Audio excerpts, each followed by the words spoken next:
Sometimes horses look very flat in the withers, like you see the top right horse, which kind of looks back. On this horse here, you see very little withers. Even on the one below it, the picture, you see small withers.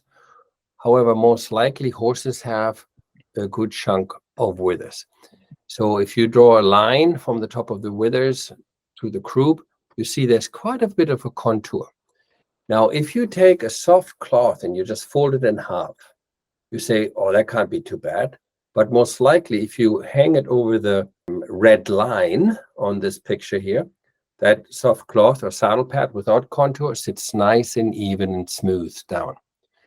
Now, if you remove the red line and you put it on this horse, what you will see, it will wrinkle, it will fall. So you got all the wrinkles under the pad. Oh, no, I lift it up in the front so it doesn't touch the withers. See, every saddle pad has a binding, and the binding is non-stretchable. And the binding is like, well, a shoelace, for lack of words. It doesn't stretch. It's not a rubber band, right? So even if you lift it up, you got all the wrinkles underneath the saddle. Oh, I smoothed them all out.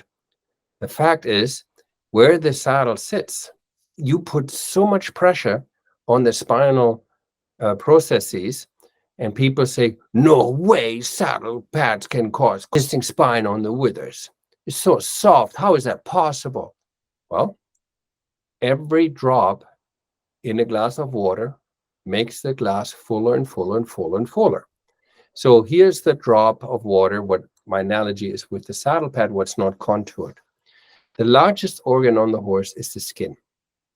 And if you look at my hand here, there's a lot of skin on my knuckle. If I pull that skin flush, and now I bend my finger, okay, all that tight skin over my joint, okay, there's red fluid coming. So now my finger, my joint hurts, my finger hurts, my hand hurts, my arm hurts. Why? Because the skin was so tight over the joint into the saddle pad.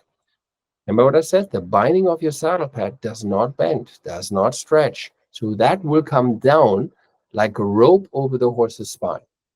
And now you got this massive tension of that rope or the saddle pad. Even if you lift it up, you either have lots of wrinkles underneath the saddle, or so what, have a wrinkle.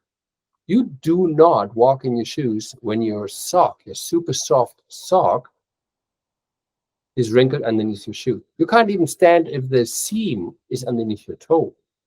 So again, the skin is the largest organ on the horse's back. So what's for them to avoid that tension over this highest bone on the horse's body, the spinal processes? They hollow their back. Okay? They go tight. It is absolutely important to avoid getting horses into that nasty shape by just getting a saddle pad what fits the horse, no matter what they look like. You know, hopefully not like a roachback, but if your horse has a normal shape like these two here, then the pad needs to look not like this one here, where you have that straight line. It needs to look like the curvature of the horse below. I hope that makes sense, and you'll never ride with the saddle pad again that does not have a contour.